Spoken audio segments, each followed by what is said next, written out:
بسم اللہ الرحمن الرحیم صلی اللہ تعالی علی حبیبی محمد وعلی آلہ وصحبہ وسلم۔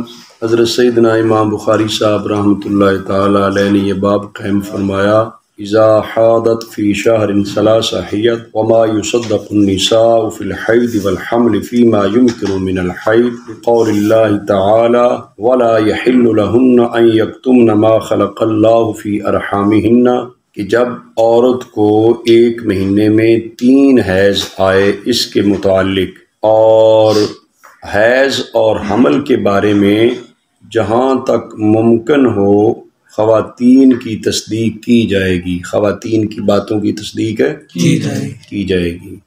اللہ تعالیٰ کا ارشاد گرامی ہے: وَلَا يَحِلُّ لَهُنَّ أَن يَكْتُمْنَ مَا خَلَقَ اللَّهُ فِي أَرْحَامِهِنَّ، چھواتین کو جائز نہیں، حلال نہیں ہے کہ جو اللہ تعالیٰ نے ان کے رحموں میں پیدا فرمایا اس کو چھپائیں۔ یہ قرآنی آیت کا حوالہ بھی دیا گیا کہ انہیں ٹھیک ٹھیک بتانا چاہیے خواتین کو۔ ہاں، جب بات ان کی مانی جا رہی ہے تو اس میں انہیں ٹھیک ٹھیک بات کرنی چاہیے۔ حضرت مولا علی المرتضیٰ رضی اللہ تعالیٰ عنہ اور حضرت قاضی شریح رضی اللہ تعالیٰ عنہ سے قول نقل کیا کہ جو گھر کی خاص عورتیں اگر گواہی لے کر آئیں جن کا دین پسندیدہ ہو، یعنی دیندار خواتین، وہ یہ گواہی دیں انا حادت ثلاثا فی شہر صدقت، ایک مہینے میں 3 مرتبہ حیض آیا تو ان کی تصدیق کی جائے گی۔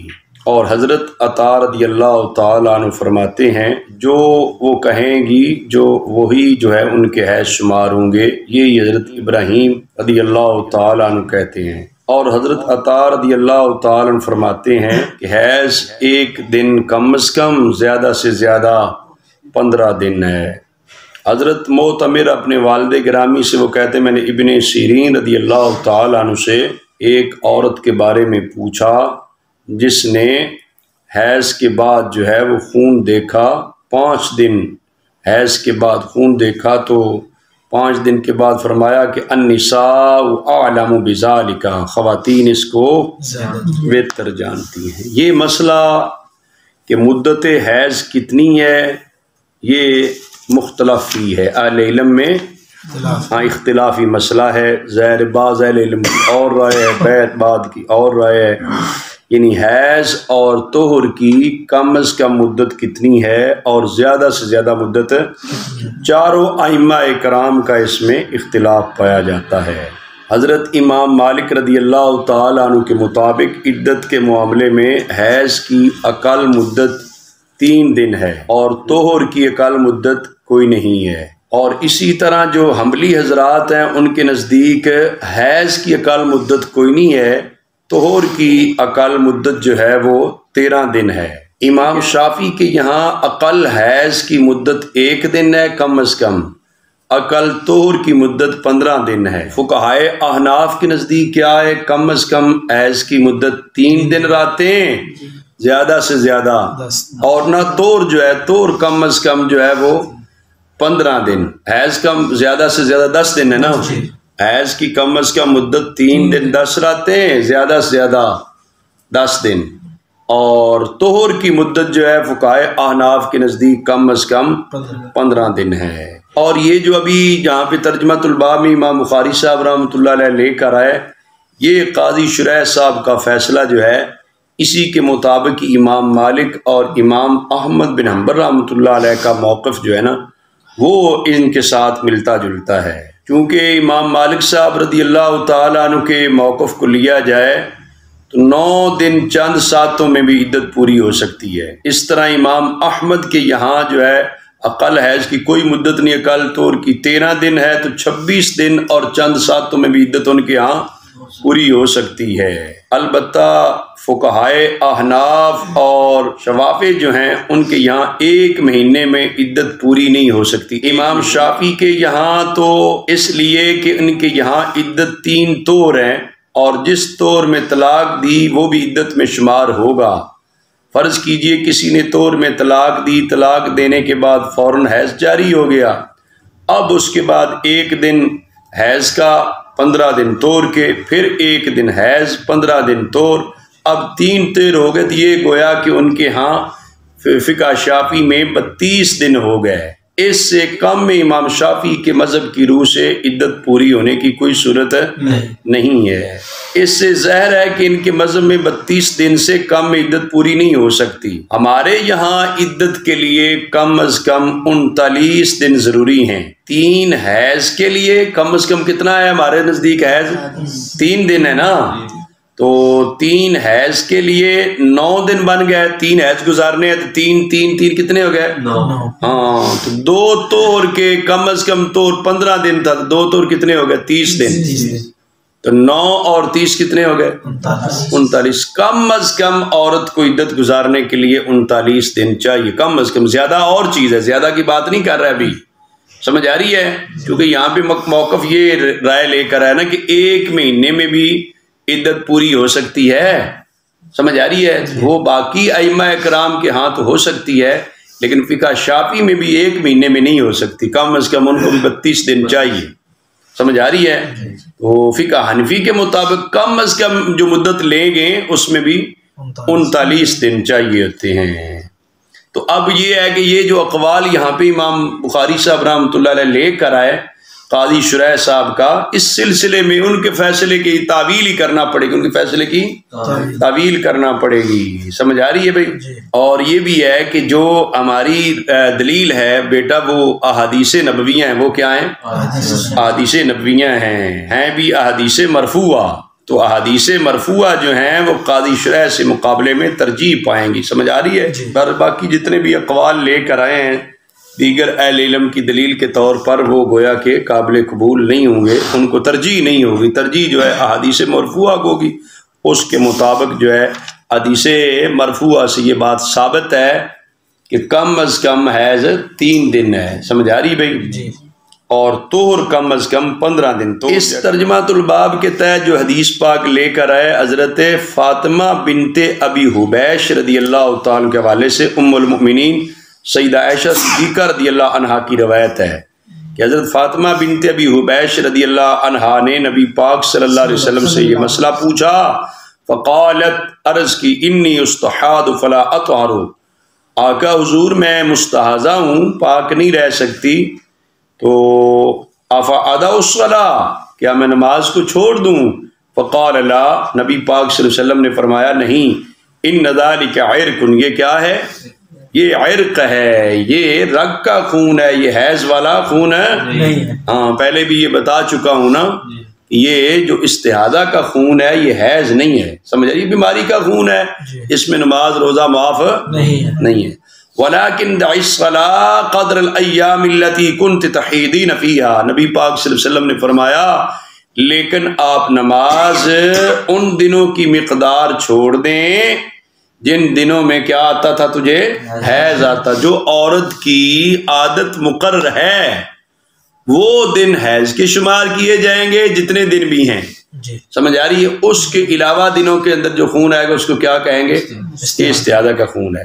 تو حضور نے فرمایا وہ دن جو ہے نماز چھوڑ دے جو آپ کے معین دن ہیں عادت کے، سمجھ، جن میں آپ کو حیض آتا تھا. ثم اغتسلی وصلی، پھر غسل کر کے کیا پڑھ لے؟ نماز پڑھ لے. تو یہ مستحاضہ کا یہی حکم ہے کہ جو اس کے حیض کے ایام بنتے ہیں وہ نکال لیے جائے. باقی دنوں میں اگرچہ خون آ رہا ہے تو وہ خون بیماری کا ہے، وہ حیض کا خون شمار ہے. غسل کر کے عورت جو ہے وہ نماز پڑھے گی، روزہ وغیرہ بھی رکھے گی.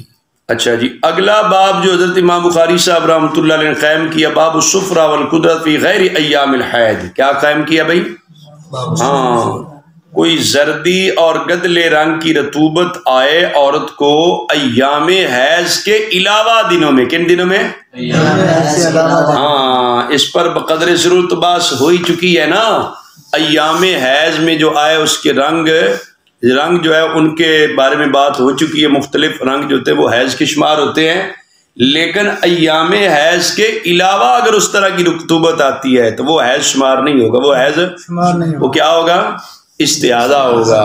وہ بیماری کا تو ہوگا اگرچہ گدلا اور زرد رنگ ہے لیکن وہ کیا ہے حیض شمار حیض کے دنوں میں تو حیض شمار ہوگا یہی رنگ، حیض کے دنوں کے علاوہ میں حیض شمار نہیں ہوگا۔ اس پر جو ہے وہ لے کر آئے نا حضرت امام بخاری صاحب رحمۃ اللہ سند کے ساتھ حضرت ام عطیہ رضی اللہ تعالی عنہا کا قول، وہ فرماتی کننا لا نعد القدرۃ والسفرۃ شیئا، ہم قدرت و سفرت کو کچھ بھی شمار نہیں کرتی تھیں۔ سمجھ آ رہی ہے بھائی؟ ہاں نہیں شمار کرتی تھی۔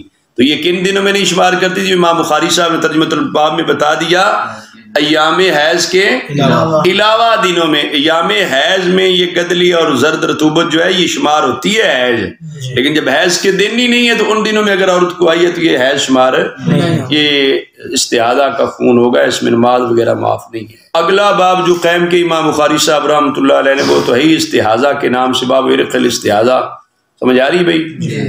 اس کے تحت حضرت ام المؤمنین سیدہ عائشہ صدیقہ رضی اللہ عنہا زوج نبی صلی اللہ علیہ وسلم سے روایت ہے، آپ فرماتی ہیں بے شک حضرت ام حبیبہ رضی اللہ تعالی عنہا، یہ بھی ام المؤمنین ہیں، ان کو 7 سال اس جو ہے نا وہ استحاضہ کا آیا نا، استحاضہ رہا۔ سمجھ آ رہی بھائی؟ تو انہوں نے یہ پوچھا رسول اللہ صلی اللہ علیہ وسلم سے اس بارے میں، تو حضور علیہ السلام نے کو یہی حکم دیا تھا کہ آپ غسل کر لیں۔ فرمایا ھذا عرق، یہ کیا ہے؟ رگ کا خون ہے۔ فکانت تغتسل لکل صلاۃ، تو ہر نماز کے لیے آپ غسل فرما لیتی تھی۔ ویسے جو ہے بہرحال یہ کہا گیا کہ ہر نماز کے لیے غسل مستحب ہے، جو باقی جمہور جو ہے نا اس طرف گئے ہیں کہ وہ مطلب ہے غسل مستحاضہ پر ہر نماز کے لیے لازم نہیں، مستحاضہ پر ہر نماز کے لیے غسل یہ دیکھا جائے تو ویسے دقت بھی تو ہے نا بظاہر، اور بیماری کی عالم میں ہے تو اس کو ہر نماز کے لیے علیحدہ غسل یہ استحبابی حکم ہے، وجوبی حکم ہے، ہاں کر سکتی ہے تو کر لے، اچھا ہے، صفائی وغیرہ اس میں ہو جاتی ہے، باقی جو ہے ضروری نہیں ہے۔ حضرت ام حبیبہ رضی اللہ عنہا کی یہ حدیث پاک ہے کہ انہیں 7 سال استحاضہ رہا، حیض نہیں استحاضہ رہا، تو ان کے لیے کیا حکم تھا نبی پاک صلی اللہ علیہ وسلم کا کہ وہ غسل کر لے تو نماز پڑھ لے۔ تو یہ مستحاضہ عورت کو جتنے دن استحاضہ شروع ہونے سے پہلے جتنے دن اس کے حیض کے ہوتے ہیں وہ حیض کے دن شمار ہوتے ہیں، وہ حیض کے دن شمار ان دنوں میں نماز نہیں پڑھنی، ان دنوں کی نماز تو معاف ہے نا، ان دنوں کے علاوہ کا یہ مسئلہ ہے۔ ان دنوں میں تو حیض کے دنوں میں نہ نماز ہے نہ روزہ ہے، سمجھ آ رہی ہے؟ جب یہ دن پورے ہو جائیں تو غسل کر کے نماز پڑھے۔ ہر نماز کے لیے غسل واجب نہیں ہے، البتہ ہر نماز کے لیے وقت نکلنے کے بعد وضو واجب ہے، سمجھ آ رہی ہے؟ معذور کی طرح ہی حکم ہے نا، وضو اس کے لیے کیا ہے؟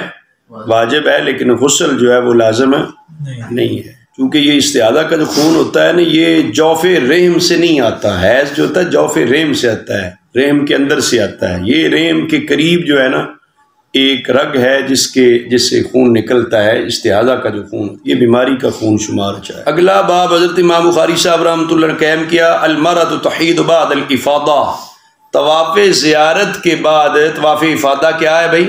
اس کو طواف افاضہ بھی کہتے ہیں تو طواف زیارت بھی کہتے ہیں۔ طواف زیارت کے بعد عورت کو حیض آ جائے تو اب کیا وہ واپس آ سکتی ہے یا کہ نہیں؟ اب ایک طواف وداع ہی اس کا رہ جاتا ہے۔ طواف زیارت جو ہوتا ہے وہ 10ویں ذو الحج شریف کی ہوتا ہے نا، صبح سے اس کا ٹائم شروع، تو وہ پھر واجب ہوتا ہے، ضروری ہوتا ہے، سمجھ آ رہی ہے؟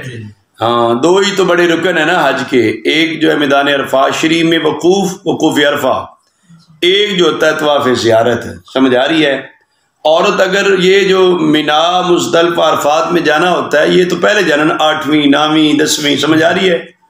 واپس آ کر یہ طواف زیارت کرنا ہوتا ہے، سمجھ آ رہی ہے؟ واپس اگر وہ اس نے کر لی مینا مزدلفہ عرفات کا وقوف وغیرہ کر لیا، اب اس عورت کو حیض آ گیا تو وہ طواف زیارت اس کا اگر باقی ہو تو اس کو طواف زیارت کیے بغیر واپس نہیں آنا چاہیے، طواف زیارت کر کے آنا چاہیے، سمجھ آ رہی ہے؟ وہ بندے پر اور لازم رہتا ہے، حج کا اہم ترین رکن ہے نا وہ جب تک نہ کرے اس وقت تک واپس ہے۔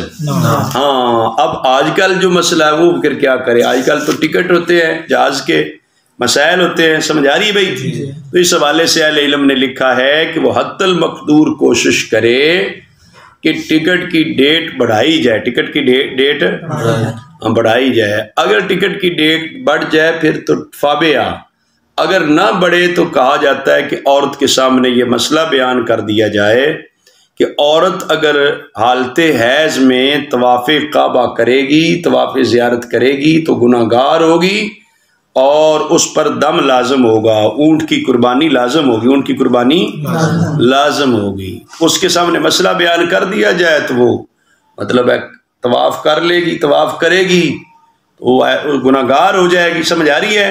اس کے بدلے کیا کر لے گی؟ اونٹ کی قربانی کر دے گی، تو اس کا گویا کہ حج مکمل ہو جائے گا۔ ورنہ یہ طواف زیارت جو ہے نا، یہ تو اگر نہ کہ ساری زندگی اس پر ذمہ ہی رہے گا نا، سمجھ آ رہی ہے؟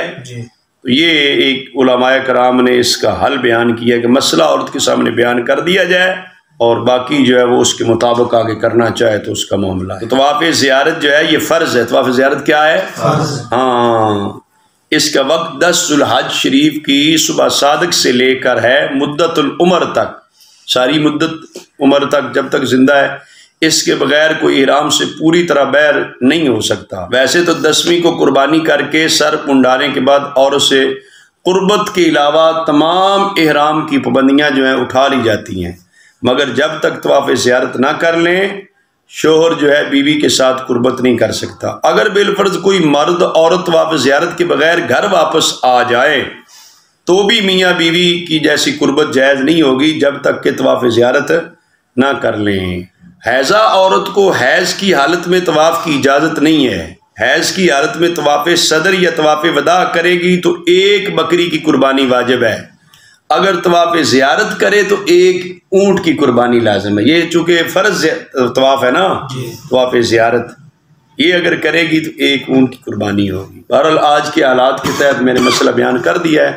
وہ ٹکٹ کا معاملہ ہو تو اس کے لیے یہ پرابلم بھی ہے کہ اگر بڑھا سکتی ہے ڈیٹ، وہاں پہ اپلیکیشن دے کہ مطلب ڈیٹ بڑھ سکتی ہے واپسی کی، اس کے مطابق بڑھا کر طواف زیارت کر کے ہے کہ ایسے جب فارغ ہو اس وقت طواف زیارت۔ اس باب کے تحت حضرت امام بخاری صاحب رحمۃ اللہ علیہ ایک روایت لے کر آئے کہ طواف زیارت کے بعد عورت کو حیض آ جائے تو وہ کیا کرے۔ اس کے لیے بتا دیا نا کہ اس کا ایک طواف وداع ہی رہتا ہے نا، تو طواف وداع کے بغیر آ سکتی ہے واپس، طواف الوداعی طواف وہ کیے بغیر واپس ہاں، اس پر انہوں نے کہا جی دم لازم آتا ہے، ایک بکری قربانی کا۔ سمجھ آ رہی ہے؟ حضرت عائشہ صدیقہ رضی اللہ عنہ زوج النبی صلی اللہ علیہ وسلم فرماتی ہیں کہ انہوں نے رسول اللہ صلی اللہ علیہ وسلم سے عرض کیا، یا رسول اللہ صلی اللہ علیہ وسلم، بے شک حضرت صفیہ بنت حیی جو ہے ان کو تو حیض آ گیا۔ رسول اللہ صلی اللہ علیہ وسلم نے فرمایا شاید وہ ہمیں روک لے، یعنی مکہ مکرمہ سے ہم واپس نہ جائیں، اس لیے کہ طواف زیارت اگر نہ کیا ہو تو جب تک وہ نہ کرے واپس نہیں نہ آ سکتی۔ حضور نے فرمایا شاید وہ ہمیں روک لے۔ آگے حضور نے پوچھا الم تکن طافت معکن، اے عائشہ کیا تمہارے ساتھ حضرت صفیہ نے طواف نہیں کیا؟ فقالوا بلا، تو لوگوں نے بتایا کہ انہیں جو انہوں نے طواف تو کیا ہے۔ قال، حضور نے فرمایا فخرجی، پھر نکل آؤ، پھر چلیں، پھر ظاہر طواف زیارت ہی ہے میں نا، اور وقوف عرفہ ہے میں، اور طواف زیارت دو ہی تو حج کے رکن بڑے ہیں نا، تو طواف زیارت اس نے کر لیا تھا، تو واپسی کا حضور نے فرمایا چلے، واپسی کا کیا فرمایا؟ ہاں، اس سے پتہ چلتا ہے نا کہ طواف زیارت نہ کیا ہوتا تو پھر تو رکے رہتے، جب اس کی حالت حیض ختم ہوتی اس کے وقت جو ہے وہ طواف زیارت کرتی، حج کمپلیٹ ہوتا، مکمل ہوتا، پھر واپس آتی۔ اب چونکہ طواف وداع ہی صرف رہتا ہے تو طواف وداع کے لیے جو ہے وہ واپس آ سکتی ہے نا۔ طواف وداع جو کرے گی حالت حیض میں اگر کرے تو اس پر قربانی لازم آتی ہے نا۔ حضرت عبداللہ بن عباس رضی اللہ تعالیٰ عنہما سے روایت، اگلی روایت جو ہے وہ فرماتی ہیں حیضہ عورت جو ہے اسے رخصت ہے کہ وہ چلی جائے جب اسے حیض ہے، یعنی طواف صدر سے پہلے جو ہے وطن لوٹنے کے حوالے سے۔ ابن عمر رضی اللہ تعالیٰ عنہ شروع میں تو یہ فرماتے تھے وہ واپس نہیں جا سکتی، سمجھ آ رہی ہے بھائی؟ جب تک طواف نہ کر لے، پھر وہ کہتے ہیں کہ میں نے ان کو فرماتے ہوئے سنا، وہ فرماتے جا سکتی ہے کیونکہ رسول اللہ صلی اللہ علیہ وسلم نے انہیں اجازت عنایت فرما دی ہے۔ حضرت عبداللہ بن عمر رضی اللہ عنہ اپنے اجتہاد پر فتویٰ یہ دیتے تھے کہ فرائض حج سے فراغت کے بعد اگر کسی عورت کو حیض آ جائے وہ پاک ہونے تک مکہ معظمہ میں ٹھہری رہے، پاکی کے بعد طواف وداع جو ہے کر کے اپنے گھر جا سکتی ہے۔ مگر جب انہیں یہ حدیث پاک مل گئی حضرت عبداللہ بن عمر رضی اللہ عنہ کو کہ آقا حضور علیہ السلام نے حیضہ عورت کو اجازت دے دی ہے کہ وہ طواف وداع کیے بغیر بھی واپس ہو سکتی ہے، تو وہ اس کے مطابق فتویٰ دیتے،